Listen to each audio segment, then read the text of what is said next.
Hi, I'm Bryce Crittenden. Hi, I'm Caroline Land, and welcome back to EPL's Overdue Finds. Hey, Caroline, how are you today? I'm doing well, Bryce. Happy International Literacy Day to you. On the day that this episode comes out, September 8th, if you're listening to it on the day of release, that is International Literacy Day. Wow, I had no idea that was coming up so quickly, obviously, and here we are, and that's awesome. Is there a way that you'll be celebrating International Literacy Day? Reading and sharing my picks for what other people might enjoy as well. So yeah, it's a good day to celebrate. Of course it is. So, yeah, today's episode, it's interesting. Of course, some people will be a little sad. We, of course, are wrapping up summer. We're heading into the fall. Personally, fall is my favorite season of the year. So, I'm all for summer ending. So, don't hold it against me. But do you have a favorite season? It would either be spring or fall. Either one I Yeah. like. It spring sometimes takes the edge, but then you get a crisp fall day, and it's hard to beat. Oh, totally. And it's funny. This past summer here, we ran a series of really successful weekly free concerts at with our friends down at Snow Valley called Sounds from the Valley. So we had that running all summer. There was so many stories about. Justin Trudeau was trying to get Taylor Swift to come to Canada to perform her concerts, and she did. And those like 6 or 8 shows, or however many it was, they're all sold out already. Concerts are fun, and so we thought today, you know what? Let's share a little bit of our own personal lives a little bit on the show. So we're going to be talking about Caroline and myself are each going to be naming our 5 favorite concerts we've been to. Of course, these are going to be artists. Most of them you'll be able to find in our catalog here. Yeah, I'm really excited about it. Caroline, I have to ask you, were you able to get Taylor Swift tickets, or did you try to? I did not try. I know some people who did and some people who were successful for getting them, others not so lucky. I know some people are holding out hope that she will do some additional Canadian tour dates, not just the Toronto shows. So who knows what 2024 and beyond might bring. Exactly. Yeah. I'm really excited about today's episode. I think it's going to be fun. I think me and you are going to have widely different picks for this. And this is, we haven't really talked a lot about on the show. Like, we've done a lot of episodes where we share our music picks, but we've never really talked too much about like some of the concerts and stuff that we've been to. So I think this will be a really entertaining episode for everyone. Yeah, I'm really looking forward to hearing your picks for sure. All right. So before we share our Overdue Finds picks, I want to let everybody know that tickets for our next Forward Thinking Speaker Series event are now on sale. You won't want to miss Brian Stevenson, Confronting Injustice, presented by Edmonton Community Foundation on October 3rd at the Chateau Lacombe Hotel. Brian Stevenson is the founder of the Equal Justice Initiative, which has won major legal challenges eliminating excessive and unfair sentencing in the U.S. During this presentation, the Just Mercy author will share what people can do to get close to and improve social justice issues in their own communities. Tickets are only $10 each and are available on eventbrite.ca, or you can visit our website at epl.ca/speaker-series for more information and also for the ticket link. So, this is going to be a great one. When we're recording this, tickets just went on sale a few days ago, and they're selling quite good. So, when you're hearing this, if you're thinking about going, I highly recommend grabbing a ticket as soon as you can. Incredible speaker. I heard him speak. He was a keynote at a library conference a couple of years ago, and just an incredible speaker. The content listening to him was just great. So I know that this is going to be a great experience here in town as well. Yeah, and along that note too, of course, a few years ago, we had the opportunity to interview Anthony Ray Hinton.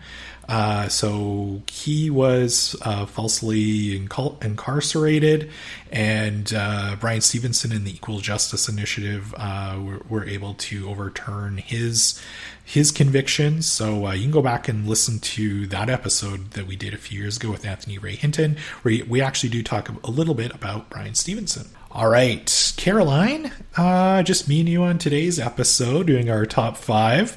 What have you been enjoying since our last episode? I have read a book called Tell Me Everything, The Story of a Private Investigation by Erica Krause. And this is definitely a book I would recommend for fans of true crime.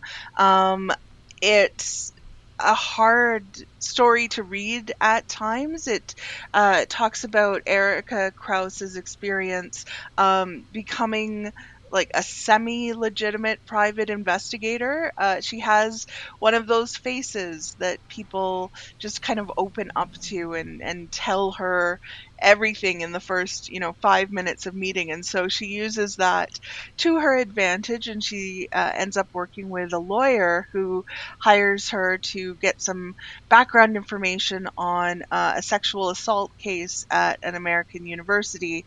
It ends up being a much bigger case than either of them had originally thought, as she goes deeper into the rape culture that exists in the university environment, within the university athletics department, how schools are using the idea of sex with available women who are really, teenagers, to get athletes to come to their university so that the teams can have a winning season with these high profile athletes. And so this Erica, as she's going through all of this, she's processing her own history of traumatic experiences and everything that goes along with it. And so it's a look at the legal system, it's a look at the higher education and Title IX, it's a look at just a lot of things that kind of all come together. And it's not your usual kind of true crime read, but I think people who kind of like seeing the legal side of things unfold will find this to be a really interesting look. Yeah, that sounds really interesting. I haven't heard of that book before, but yeah, that's something I think I'll need to check out. I've watched quite a few documentaries on like American university sports and the recruitment process for a lot of basketball players and football players, and you hear these horrible stories, and definitely a culture that needs to change. I mean, we have that here in Canada as well with hockey too. Definitely another sporting culture that needs an overhaul. So yeah, that sounds like a really important and timely book for sure. Yeah, and it came out, I believe, just earlier this year.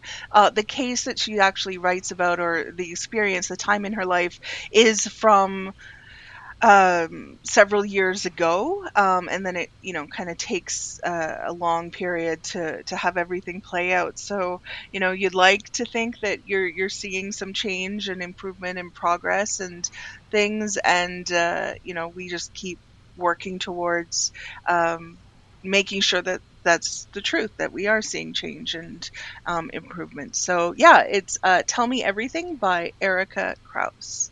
So Bryce, what have you been enjoying? Did you know that last year was actually the 50th anniversary for the gaming company Atari? Really? How did we miss that in our anniversary? I know. All the kids would have been so excited about our Atari themed episode of Overdue Finds. Record downloads for sure. We definitely should have done that. But so yeah, recently I noticed that we have a game in our collection called Atari 50, the anniversary celebration. So of course that's my pick. That's my Overdue Finds pick this week. So if you are younger listening to this and you haven't had the pleasure of playing Atari, basically Atari was like the Xbox, PlayStation of the like mid 70s to very early 80s. That was kind of the big heyday for Atari, and for a lot of people that was like the very first video game system that they played in their house. I remember as a kid, even before we got Nintendo, my aunt had an Atari, and whenever we went over to her place, it was like so fun. I got to play Frogger and all these Pong and all these old games, which totally blew my 5-year-old mind away. But obviously, looking back now, they're very, very primitive stuff. So so obviously, I was very excited to see this game in our collection, and it's funny because ironically, you can borrow it on Xbox and PlayStation in order to play it now. So it's interesting because there's been a lot of different retro gaming collections that have been released over the years. We have one in our collection. There's a Sega one, I believe. And what sets this one apart, though, is that it's more than just a collection of games. We do have over 90 playable games and in this collection that you can go back and play. And what's neat, too, is some of them have actually been updated with new graphics. You can still play the old games. So last night I was playing Atari Baseball from like 1978. Not the greatest game with the best controls, but it's still kind of fun to go back and explore this stuff. But what kind of sets this collection apart, though, is we get a ton of interactive features. So you have this video game, and you can play the games, but then you can actually do a walkthrough of the last 50 years of Atari. You can go back and listen to interviews with game developers and producers and just kind of overall gaming insiders. There's a ton of documentary footage. You get artwork from the original game releases, which I absolutely adore. And we also get some never seen before product design documents. So this one, it's not necessarily for everybody. Like if you're kind of a gaming geek like I am, you'll enjoy kind of going through the bonus features. And even if for whatever reason you don't like the games, go through the interactive menus and watch these interviews and look at some of these old documents. It's really quite cool. It's definitely one of the more interesting gaming releases here over the last couple of years. So this one just actually came out last year. So anyway, I'm fascinated by it. And if you're into old school games like I am, Atari 50, the anniversary celebration, is in our collection. You can borrow it now. Yeah, that sounds really cool. Yeah. Caroline, did you ever have the pleasure of playing an Atari game before? I think I have. Don't have a lot of strong memories of it. I know we didn't have one, but I think my cousins might have. Nice. All right. So today, of course, we are talking about we're each going to be giving our picks here today for our top 5 concerts we've ever been to. I thought this would be really fun. Kind of look at the personal side of our lives and see what we've enjoyed outside of EPL and some concerts we've been to and the ones that really left a mark on us. So just like some of our past top 5 episodes, we're going to be alternating picks here today. But Caroline, I've got to know, this is one of my favorite things about doing the top 5 episodes is I'm always interested to see how your picks are ordered. Did you go random? Did you legitimately go 5 being like maybe not your least favorite, but number 1 being your favorite? So how is your list here organized? Someday I'm going to do it like that and have an absolutely true number 1 pick on it. I landed on chronological, so okay. I'll start by talking about the oldest one and then work up to the most recent one. I was kicking a few other things around, kind of thematic or alphabetical even, but one of these days I'm going to do a true top 5. For you, what makes like a good concert? I'm sure I'll hear some examples as we go through your picks, but is there anything that really stands out to you? That's a really good question because there are definitely themes that emerged out of this when I was doing it. I think memorable experience was one. Things that stand out either were meaningful personally, or I had a great time. I went with friends.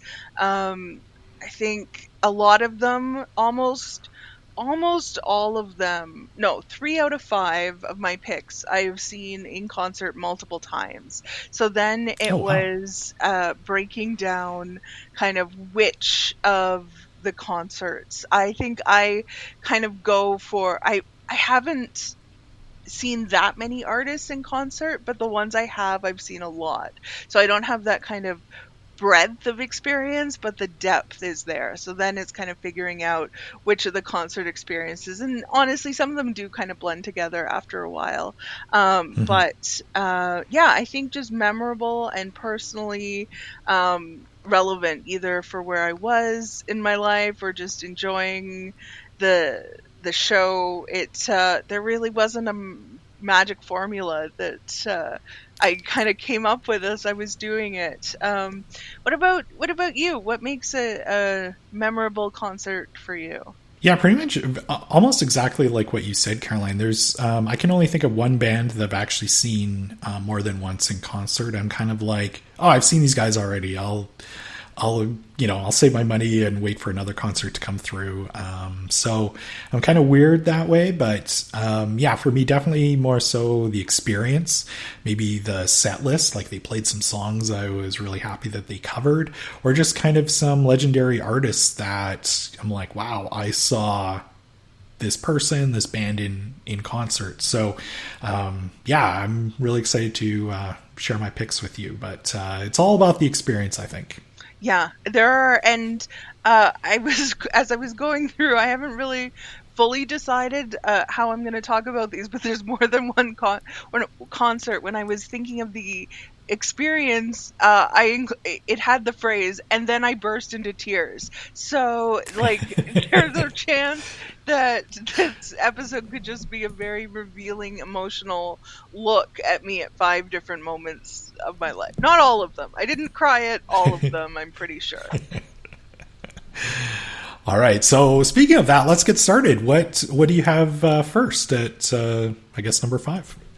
First one I have is probably my favorite group that I've seen the most times in concert, and that is the Canadian group, the Bare Naked Ladies, who I have talked about on the show before. I don't know that they would need much of a introduction explanation for listeners of the podcast about who they are, but I'm specifically narrowing in on the Symphony Bare Naked tour show that was December 3rd, 2012, here in Edmonton. And so the Symphony Bare Naked tour was one that they did with different symphony orchestras across Canada, and then they played in some kind of smaller venues. So they were here in town at the Winspear Center, and it was just really enjoyable. It was December, so they had some of their all-time biggest hits with the orchestra. They had some Christmas music. They had some really, really deep cuts off, albums like Gordon, their first release. And that was one where uh, one of my favorite Bare Naked Ladies songs, top 3 for sure, is this random song off of their album Stunt, which came out in 1998. And that when they played it at the show, I got very emotional because it was a song I had never really thought I would hear them do live. So that like excitement of like, oh, this is this deep cut from a 15-year-old album at that point. And it was just a very I was just sitting there. I'm gonna use this. I'm gonna break up my Simpson reference very early on this. Okay, so I know you're with me, Sounds good. Bryce. Yeah. The episode where Bart makes his own driver's license, and the boys go off to on a joyride, and they end up in Branson, Missouri, is it? And they see Is it Andy Williams that in they Moon see? River, and so there's this Yeah. pan across of like Bart, Millhouse, uh, Ralph, and they're just kind of looking bored, and Nelson is just enraptured at it. That's what I looked like when they played "Light Up My Room" at that concert. So it was a lot of fun. It hit a lot of things. It was a bit unusual in the way that they did it, and yeah, I like it when bands do something different, but that's still kind of in their wheelhouse. So that was the Symphony Bare Naked tour. That sounds really good, especially the parts where you mentioned about the orchestra being involved, and then also kind of with it being in December with Christmas music. That wow! If I had known about that at the time, I totally would have gone to that concert. Yeah.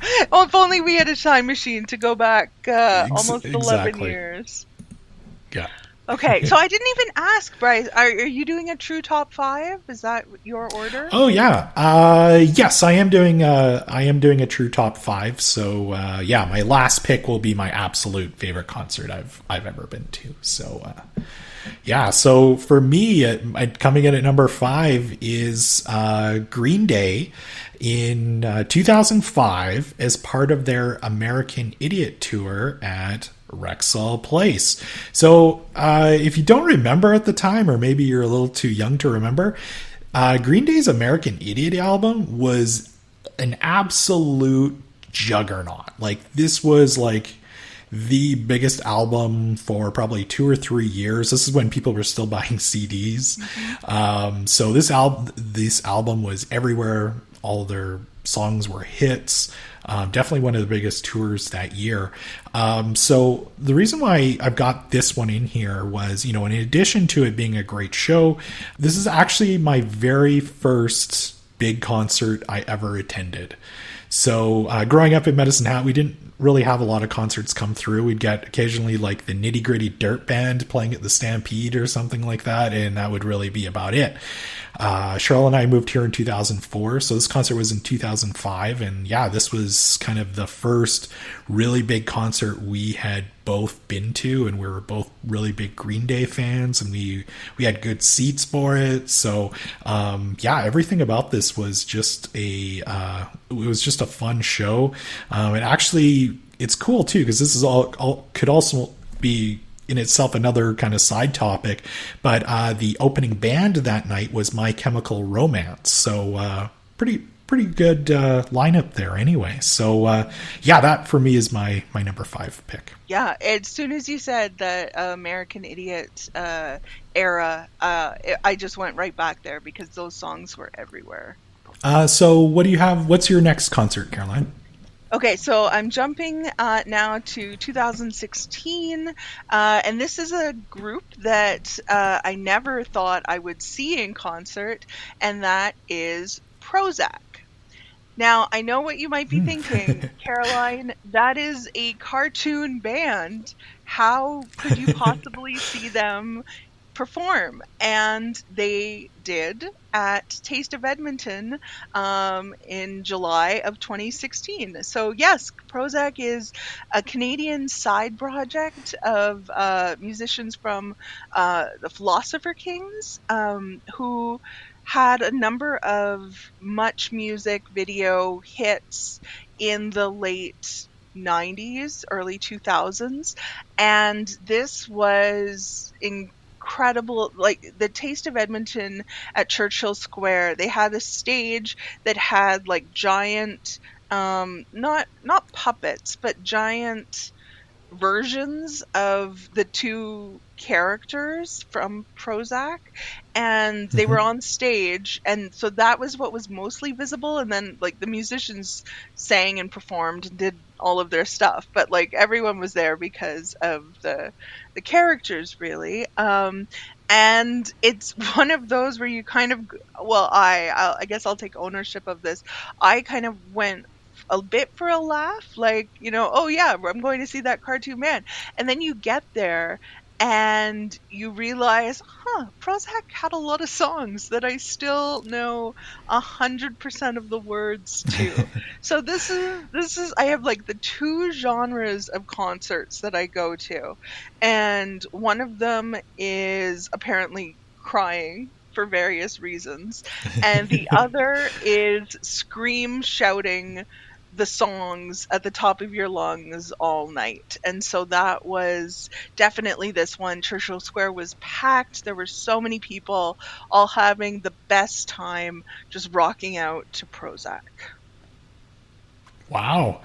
Yeah, it's interesting. I think actually Prozac, when we're recording this, they were just here last weekend for Pride Fest and also performing at Churchill Square, I believe. So, yeah, I was wondering how their concert went. Like, were they just like, yeah, those are, is it kind of like Deadmau5? You don't see them, or No, it's they just were they do on. have like inflatable characters, or Yeah, I mean, the characters don't really do anything. Like, they're yeah, not interacting at all. And maybe it's because I didn't have the best sightline angle to the stage. Like, I could see the stage, but honestly I could see the characters more than I could the people. There were people definitely on stage. They weren't like hiding or pretending they didn't exist. We all just kind of like went with it with our suspended belief around who was performing, I think. And at the end of the day, it was the music sounded the same, so I think we all just went with it. yeah. I'm not surprised a band like Prozac is on your list. Just knowing kind of your past musical picks. So I think that's awesome. Yeah, Yeah. and I did double check because I made a deal with myself to be fair to the podcast. If we did not have any Prozac music in the collection, I would have chosen a different concert. But you can stream one of Prozac's albums through Hoopla, so we will definitely have a link to that in our item list if you want to, I don't know, relive some of those days. And I mean, you look back at that time when Prozac actually had a pretty big following here in Canada, and I'm sure around the world too. But I'm not maybe like not so dance, sure, but yeah, definitely Canada. definitely If Canada. you're yeah, if you're listening from overseas, they were big here in Canada. They dance music was everywhere. Yeah. Like it was played on the radio all the time. So it just you don't really hear too much of that nowadays anyway. But yeah, it was definitely a very late '90s, early 2000s sound for sure. Yeah, and like that's definitely the like one of their songs is WW dot never get over you. And like the idea of, just having that newness of like WWW of something, and now it's like, do we even type that anymore? We've just moved on. Yeah. So Prozac's probably not on your list, Bryce. Who's taking us to number 4? Number 4 on my list is Mr. or I probably should say Sir Paul McCartney in 2018 at Rogers Place here in Edmonton. So yeah, that's my next pick. I don't even remember. I don't think there was an opener, and you know what? I'm okay if there wasn't. He's a Beatle. What more can you say?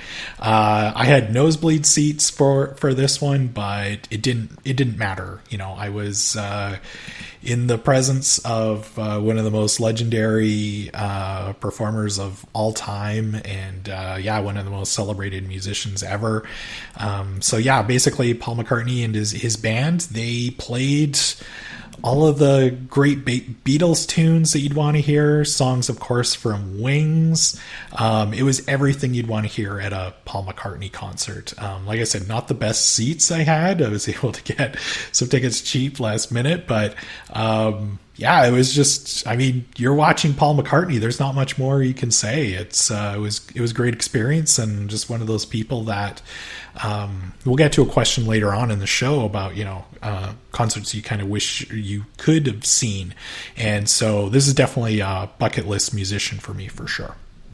Yeah, there's definitely something about someone who has all the hits, who can put on the show, who you know so well, who has that such familiarity. Mine are, I mean, I have artists on my list that are big to me, but there's no kind of arguing with the grandness of a Paul McCartney figure. The closest I probably had was at the Cher tour, which is not on my list, so I'm not spoiling it, but it was just like it was a spectacle. Like she has the costume changes. She's go flying through the air in a cage at one point. Like it's you go and it's that show experience while she's singing songs you've heard your whole life. And yeah, of course, like no, there he doesn't need an opener. He's had 70 years as his opener. So yeah, Yeah, that would have been you an don't need incredible somebody. experience.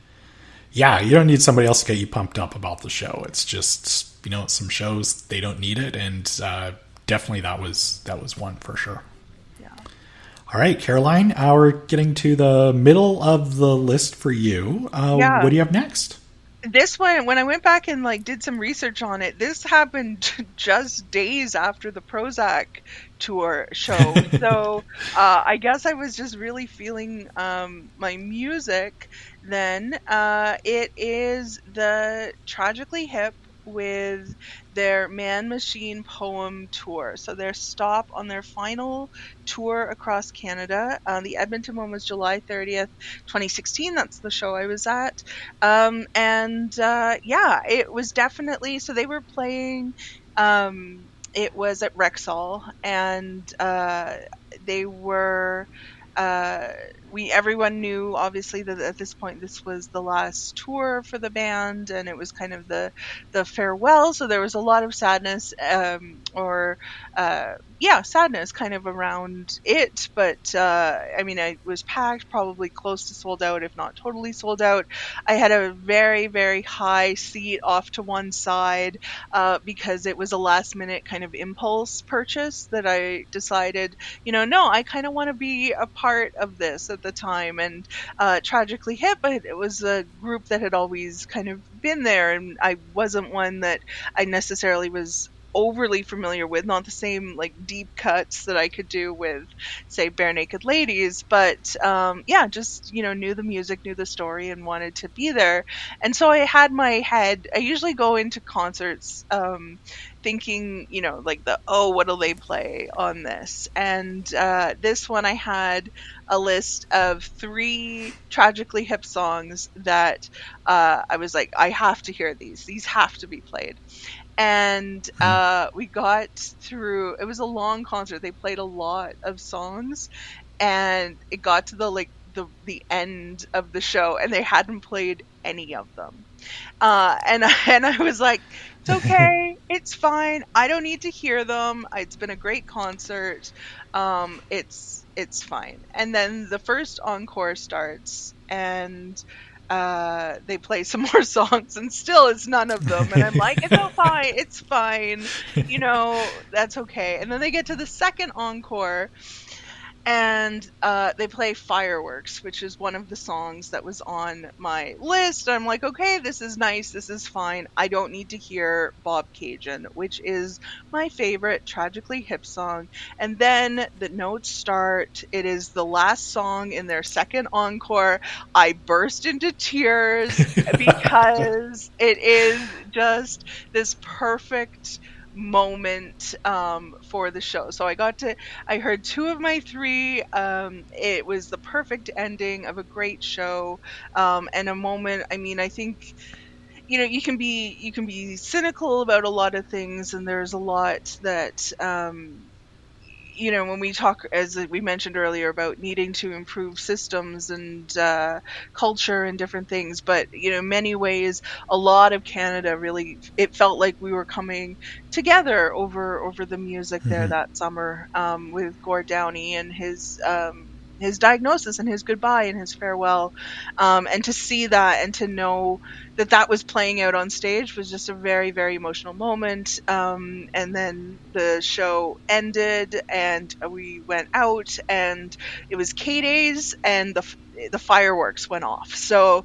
I got to Oh, watch the cool. fireworks after the end of the Tragically Hip concert. So yeah, so that's another one where I'm like, it's fine. I don't need to hear this song. And then I hear it and got very emotional. So, yeah. Yeah. Yeah, that would. Yeah, Bob Cajun's definitely a. It's funny. I'm not the biggest Tragically Hip fan. I Neither am totally I. respect their legacy and all of that fun stuff. But yeah, Bob Cajun's like one. I think it's have to pretty much include it on there. I have to ask though. You said you burst into tears. Yeah. I can only imagine with that being the last concert really in Edmonton. It was on part of this tour. Was there a lot of people leaving Rexall Place with red eyes? Oh, yeah. Oh, for sure. Yeah. Like, and I think that that's another, like, that communal experience of that, Hmm. as well. Like, it is, like, Bob Cajun, the song has kind of a long outro to it. And they like turned that, I mean, we were on the second encore for this. So they turned that into like his farewell. And so Gord Downie was just kind of like walking to different parts of the stage and like, bowing and acknowledging the crowd. Yeah, I think there were, I don't think I was the only one crying at that point. Oh yeah. Nice. Yeah. Total side conversation here. I have to get your take on this, and I think this is really important when we talk about concerts. What are your thoughts on the encore? Okay,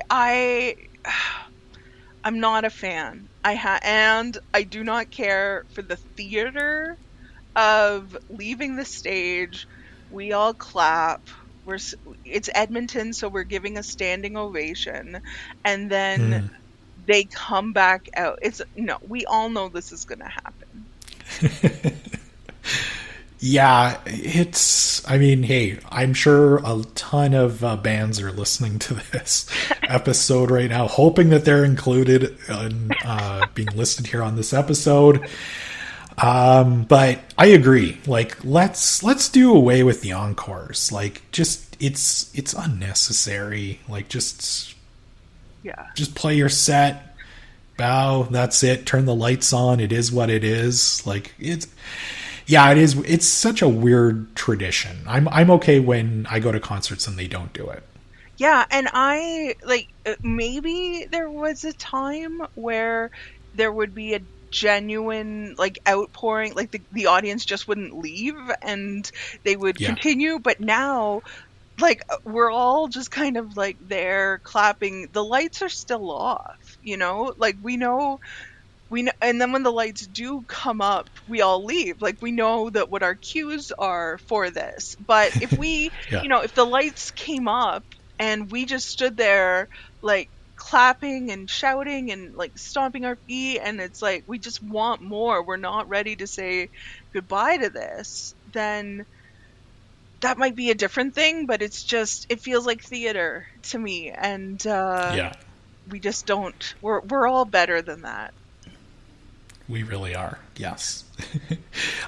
Sorry, not to side rail this whole conversation. Another concert pet peeve I have, by the way, is when like bands or singers come here and they put on an Oilers jersey and come out.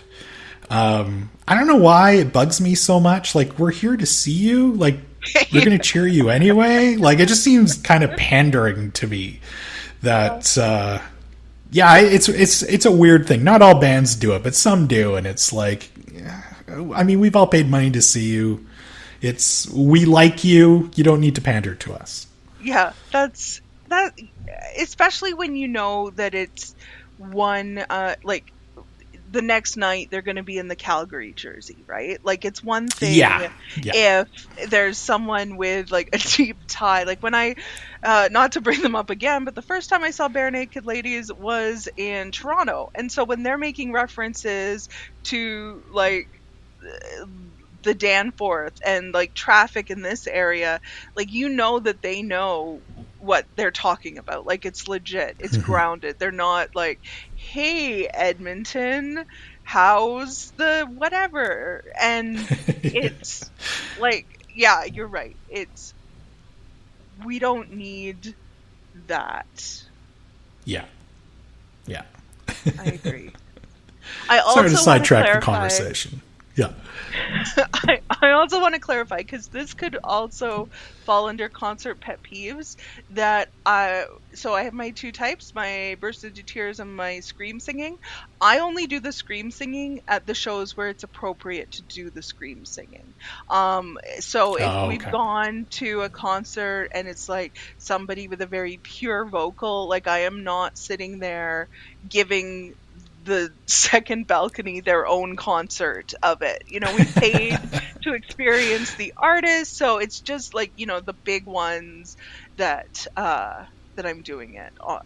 So save your email. I mean, email us. We love emails, but Yeah. I do acknowledge there is a time and a place for scream singing. All right. So my next pick here, my third one, is Kiss in 2016 at Rexall Place as part of their Freedom to Rock tour. Obviously, Caroline, I've talked about Kiss a few times on the show. They're one of my all-time favorite bands. I love them since I was a teenager when I really started to get into 70s rock.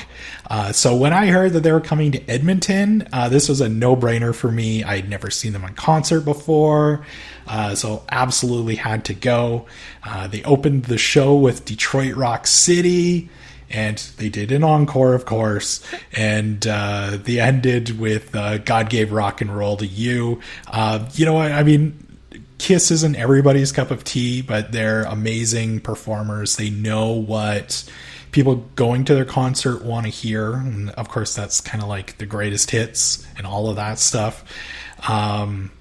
Yeah, basically everything about their show, like when you think about, like if you'd explain to somebody who'd never been to like a rock and roll, like a rock concert before, and kind of things that you might see, like that stuff is all at a Kiss concert. There's fire, there's people being hoisted up into the air, confetti at the end, fireworks, like just everything that you want to see at a big rock show takes place at a Kiss concert. So it's interesting. They're actually currently on their final tour, as they've said. They've gone on a few final tours over the years, Caroline. So, but I think Gene Simmons just turned like 74 just the other day. So this could legitimately be their final tour. Like when I saw Kiss, of course they were all done up in the makeup and the demon outfit, and you see like the platform shoes. Like Gene Simmons isn't moving around the stage that much during the show, and you can't really blame him at his age, and then obviously with the costume that he's wearing. But they're on their final tour. They're going to be here in Edmonton on November 10th. There's a fairly good chance you see me at that show. Good. So Kiss for me, that was awesome. So wait, at a show like this, like Kiss is in costume. Are audience goers, or are you too cool to like be in leather with wigs and makeup? I'm personally am too cool to do that, but there's quite a few people who will paint their faces and everything, and will dress up as their favorite members of Kiss. So I mean that stuff is all highly encouraged at the show, and people have a good time with it. Yeah, there would be such energy in a show like that for sure. So Caroline, your next pick now, I've noticed, made notes here. We've had all Canadian content so far, which is fine. Are we going to get more Canadian content? We are. I realized this too. I was going to make a joke about, we can get our CanCon content approval in here because the next group is Our Lady Peace, who I saw in concert a couple times, but the one that stands out was March 27th, 2018. They were here in town. They were touring with Matthew Good, who is another Canadian artist from the same kind of era that they emerged from.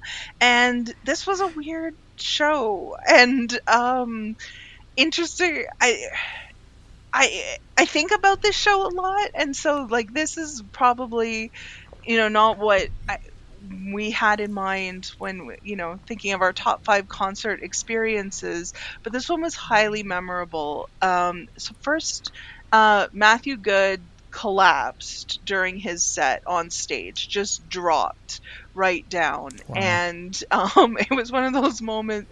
And then like somebody came out and checked him, and then they kind of dragged him off stage, and it was It's like, very odd. And then the lights are still down, and we're just all kind of looking around. And then there was an announcement, and I do not remember what the announcement said, but basically it was like, we're done with the Matthew Good part of the concert. Our Lady Peace will be coming out in however long it was. So that kind of put he was fine after that. I should clarify. I think good. they got him checked out. This was at the Jubilee here in Edmonton, so it's right close to the hospital. That ended up being very good. So he that was the first part of it, and then Our Lady Peace, when they were playing, it was great. A lot of their songs are kind of what I mean. Rain Maida, the sounds he can make with his mouth are just like, you have to see him to believe him. And at one point he was climbing up in the balcony area of it. Like he was Okay. like, I've seen Our Lady again a couple times. One of them was at K-Days.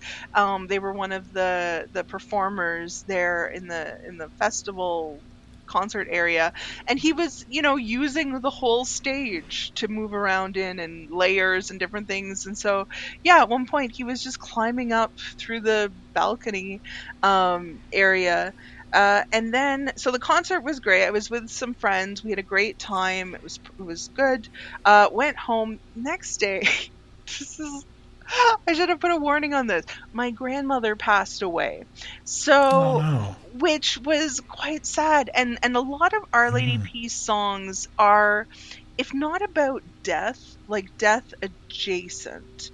And so it doesn't take too much to make that jump from like whatever they're singing about to a sad situation in your life.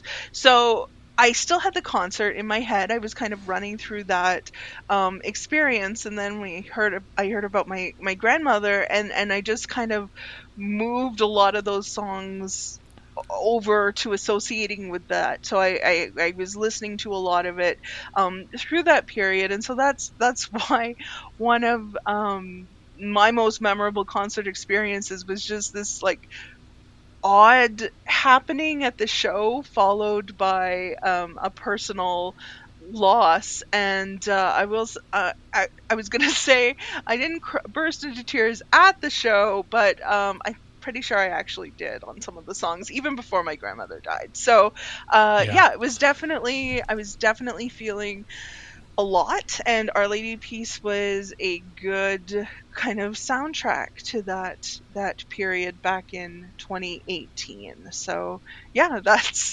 I will tell you that is the end of my, and then I burst into tears. I am not going out on that note with my next selection. Wow. But I mean, that's going to be a concert experience you will never ever forget. Yeah, yeah, absolutely. And yeah, it was, I mean, not something you predict going in, and not an No. association that I thought about or had before. Like my grandmother had never, like, it's not like when I heard Our Lady Peace I thought of my grandmother. She had never heard of this band in her entire life. But yeah, that 28 48 hour 24 48 hour period around it, yeah, just created a very memorable experience. Yeah. Yeah, interesting with the Jubilee because that was also the place where Meatloaf doing a concert also collapsed on stage, and I think that concert had to come to an end early. I think it was around that time anyway. So unfortunately, Meatloaf is no longer with us. But yeah, I remember seeing that was in the news when he had probably his last performance here in Edmonton anyway. So yeah, my next pick actually, Caroline, was also at the Jube here in Edmonton. So this concert, probably not one you would maybe think would be on my list, but in 2018 at the Jubilee, I saw the band Chicago perform. So that to this day is one of I have it number 2 on my list. It's my second all-time favorite concert I've ever been to. So it's weird because for this one, this was actually, I remember this is the very first concert I went to by myself. Cheryl was in school, she was studying, they were coming, and it was on a weeknight, and she was like, and I was kind of like debating on going. She was just like, why don't you just go, just go by yourself and have a good time. Big surprise, none of my friends were interested in seeing Chicago. So Chicago is a band that, growing up in the 80s, my parents would listen to them a lot in the car driving around, and they had actually had some pretty big hits in the 80s, but most of their kind of their best-selling albums took place were from the 70s anyway. So what was neat about this one for me was this one I actually was able to get. I was like sitting second row in this concert at the Jubilee, and I'd never been that close to the stage for a concert before ever. And typically I'm up in the nosebleeds for everything I go to because concert tickets are so expensive. So yeah, I was able to get a last minute ticket, great seat, second row, and I had a blast. So what made this one concert memorable is that they played the concert was kind of split up 2 ways. First of all, there was no opener, which I was cool with.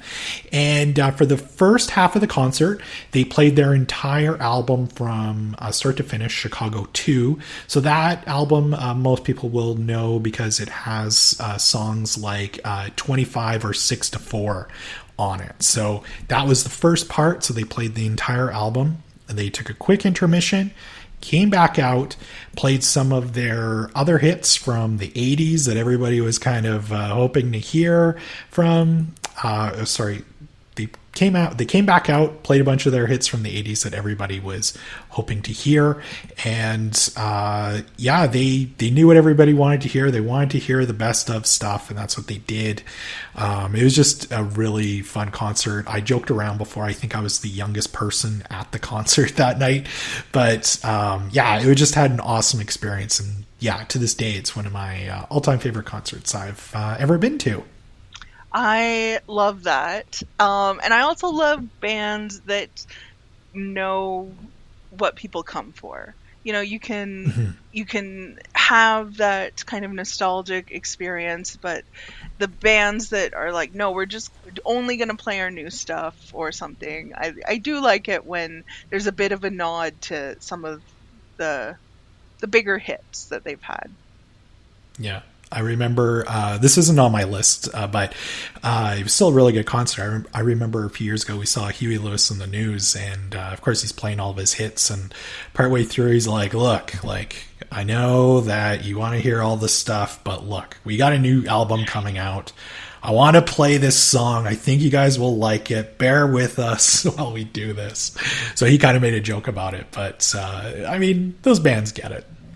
A couple of so on not the Bare Naked Ladies show in Toronto, not the one here that I talked about, but at a different one that I saw at the Jubilee, they were touring like their latest album, and there was a group in front of us that had just like all the new songs memorized. They went crazy for the new songs, and then they would play like something older, like Brian Wilson or $1 Million,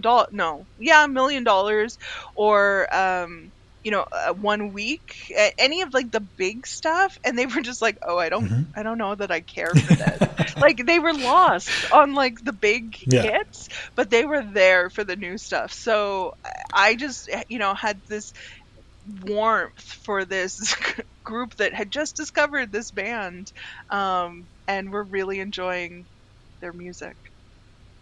I love it. Yeah, Yeah. they just discovered Bare Naked Ladies Yeah, and in had to like go. 2018 or something like that. So. So, Caroline, we've come to your final pick. Is it 5 for Canadian content? So close, 4 for 5, because Oh, the jeez. last one has to belong to the Backstreet Boys. Now, Bryce, Oh, yeah. I don't know if you've ever been to a Backstreet Boys concert. You don't. I have not. No. Okay. Well, that's okay. Because I am here to tell you that it is exactly what you think it would be, only better. And that is, this is one where I am scream singing from the moment the lights go up and they put on the opening song lines of The Call, to the end, when it's probably, something like Shape of Your Heart, or Everybody, whatever it is, I'm there, I'm locked in. It's perfect. It was going to be a toss up, for which show I've chosen, because again, I've seen them a few times in concert. And while it was close to being their hybrid supergroup NKOTBSB, where they were touring with New Kids on the Block. That was a Hmm. great show, but I ultimately went with the show from their DNA tour, which was here in Edmonton on July 25th, 2019. A lot of my shows are in July, I'm noticing, which I guess does make sense with the summer atmosphere of things. But yeah, this was at Rogers, and it is always so much fun to go because it's women in my age bracket, all of us there. You're seeing them now with nieces and nephews or daughters, multi-generation, but my age, give or take 10 years, is the core audience for a Backstreet Boys concert. And then once you get in there, you are just up, you are dancing, you are bringing back the moves from the music videos that you haven't thought about in 20 years. So the whole thing, the whole experience is just fantastic. Um, I recommend going and seeing them. They've been back to town since, so this was probably one of the last concerts, the last big concert I saw before the pandemics, March 2020. But I haven't really been back to any since then, but there have been a number of really big artists who've come through town. And yeah, Backstreet Boys, definitely a group that, if you think you'll like it, you'll love it.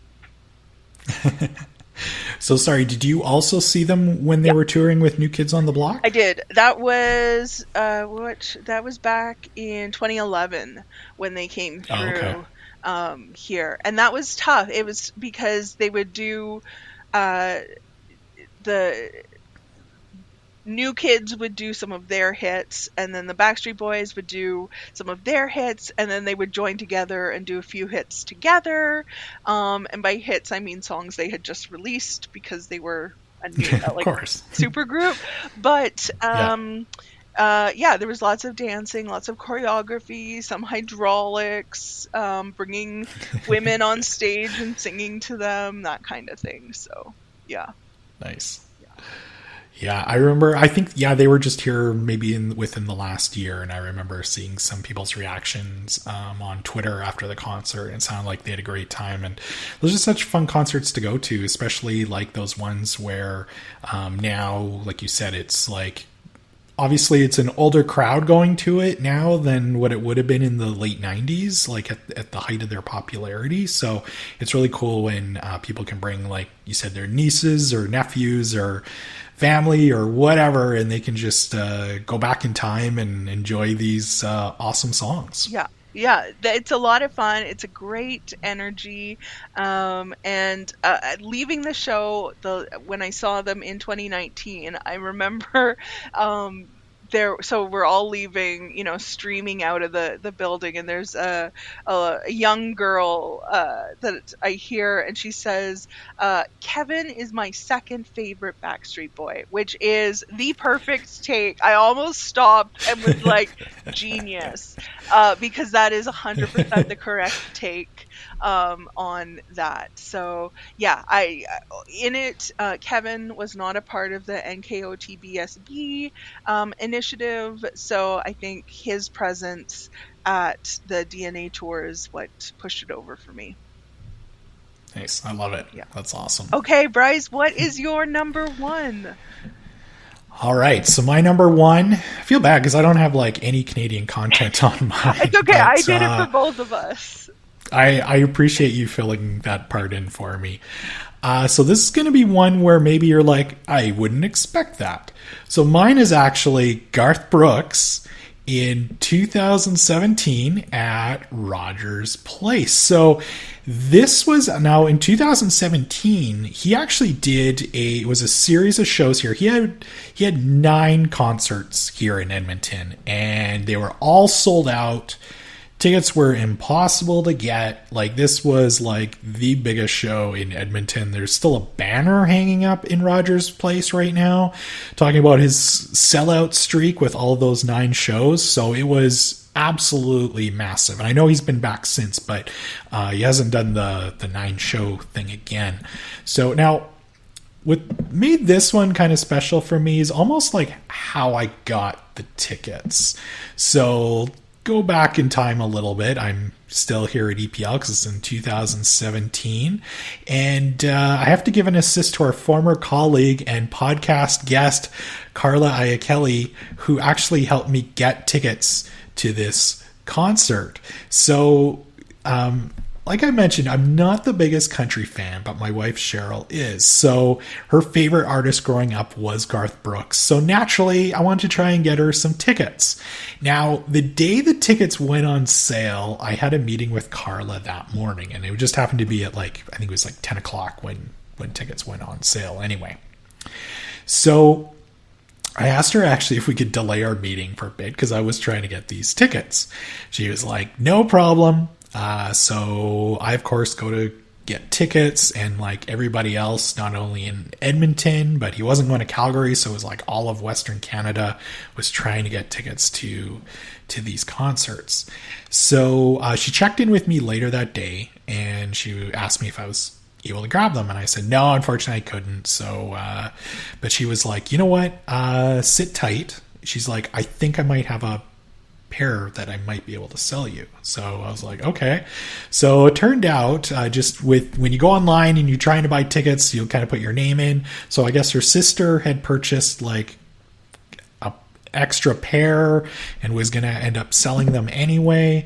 So yeah, I was able to buy those tickets off her sister at face value, which was awesome. She could have totally charged me way more for the tickets, and I gladly would have paid for them. But yeah, so basically I have to give a huge assist to Carla just to get those tickets. But the concert itself obviously was incredible. Now, I mentioned I'm not the biggest country music fan. I'm growing up in a small town, rural Alberta. I heard a lot of his music growing up, saw a lot of his videos. Absolutely, Garth Brooks was there was a Mount Rushmore of the 90s. It would be Jerry Seinfeld, Garth Brooks, Michael Jordan, and I don't know, probably somebody else. But yeah, he was absolutely everywhere in the 90s. So yeah, to actually see him was quite incredible. And he is just the ultimate entertainer. I don't know how old he is. I'm going to guess probably early 60s. He's running all over the stage and performing for 2.5, 3 hours. And once again, he acknowledges that he knows what his fans want to hear, talks to the crowd. Just everything about it was absolutely incredible. I've heard some people go to concerts and they say oh, I didn't like it because they didn't talk to the crowd or whatever. He's just the ultimate showman. And I hate to say, oh, if you're not a country fan you'll like it, but I really believe that this is a show that even if you're maybe only familiar with a couple of his songs, you're not a country fan, this is one where it's like, if you have a chance to go see Garth Brooks in concert, absolutely go check him out. It's an amazing show, and it's one that you'll never forget. So and the concert meant a lot to Cheryl, which meant a lot to me. So it was just awesome experience all around, and that's my number one pick. I have heard that about Garth Brooks and his concerts. I mean, there's a reason why so many of these were sold out. He was here last year, I think, or earlier this year, and he played Commonwealth, like stadium. Like, we don't get that very often.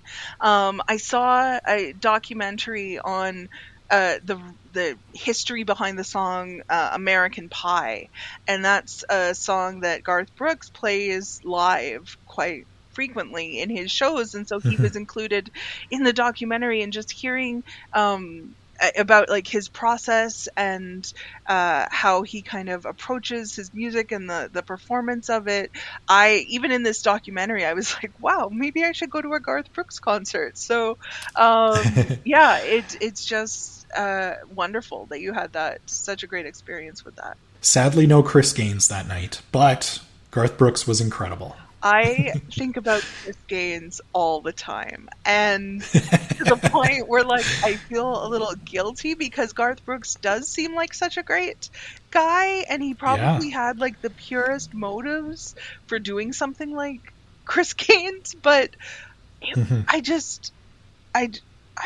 it's kind of funny to go back and look at, though. Oh, it was funny at the time. So, yeah. I remember he hosted SNL, and the musical guest was Chris Gaines.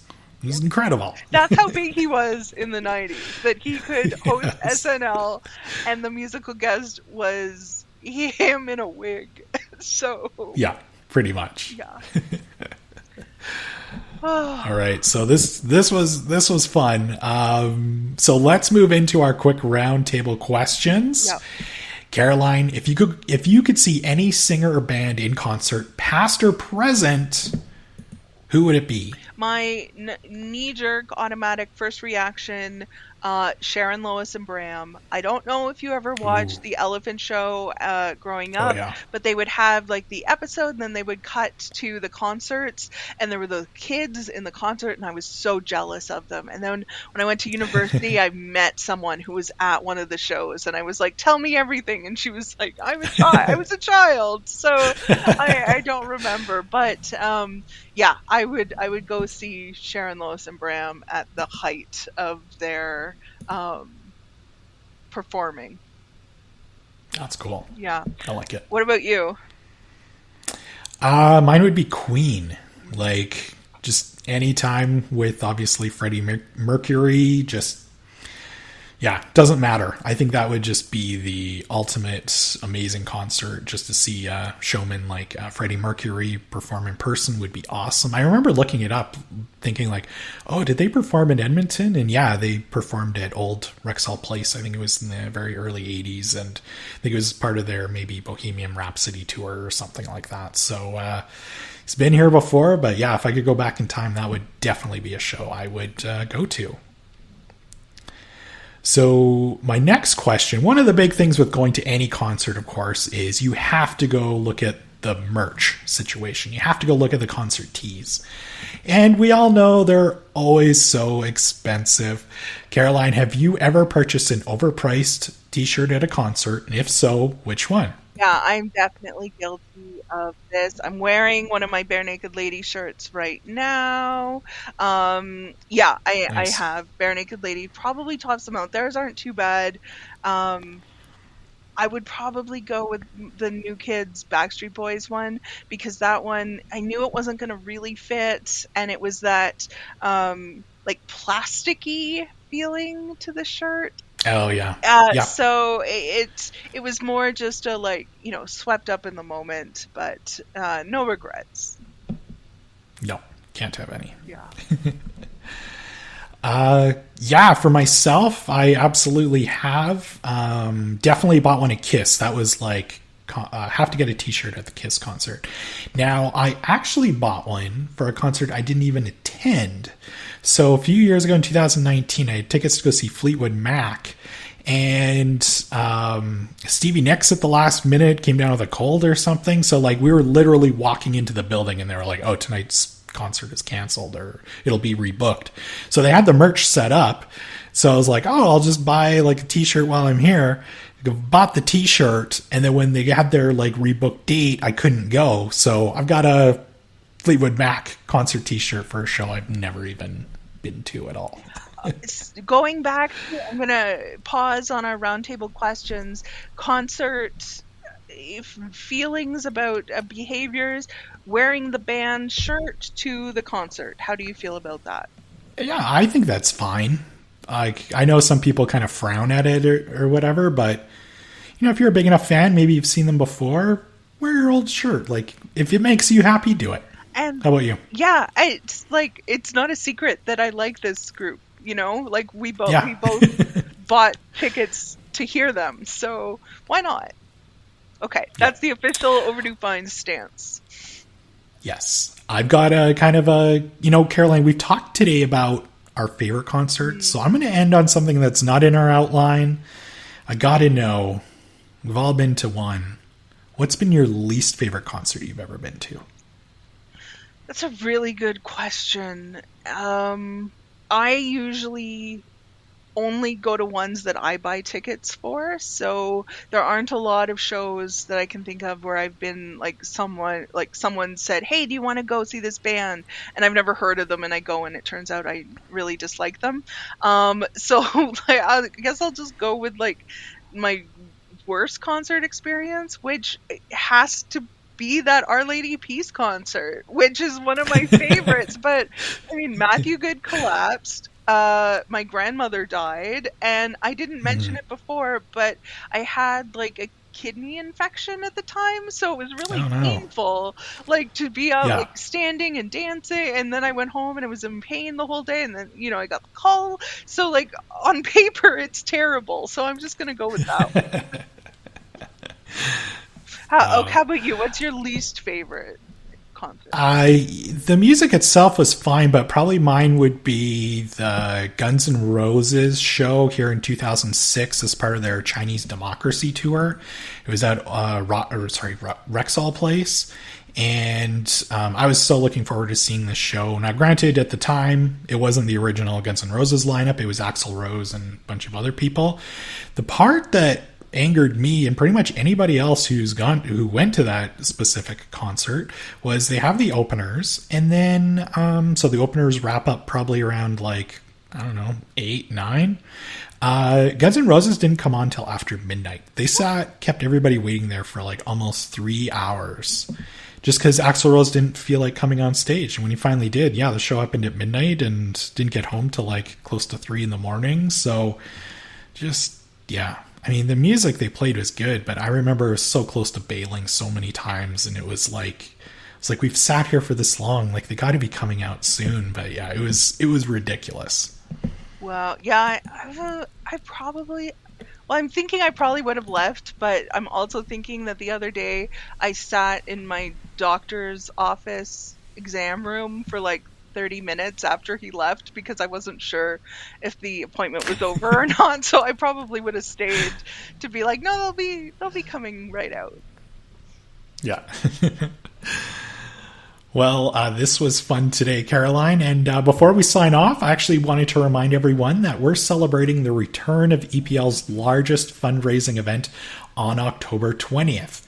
The 2023 EPL Gala is raising money for our early literacy program, Ready, Set, Read. It promises to be a pretty spectacular event with actor and comedian Rainn Wilson providing the keynote address. Upon today's taping, the EPL Gala is actually more than 50% sold. So I encourage you to join us and help support our really important cause. You can visit epl.ca/2023 gala for more information, and we hope to see you there. Wow. We also hope that you've enjoyed today's episode. Make sure that you're subscribed to our show so that you get all of our new episodes. And you can leave us a review on Apple Podcasts. And more importantly, tell a friend about the show. Yeah, don't forget that we'll have a link to everything that we talked about in today's show notes. And of course, we love to hear from our listeners, so you can email us at podcast@epl.ca. Caroline and I both get those emails, and we love hearing from listeners.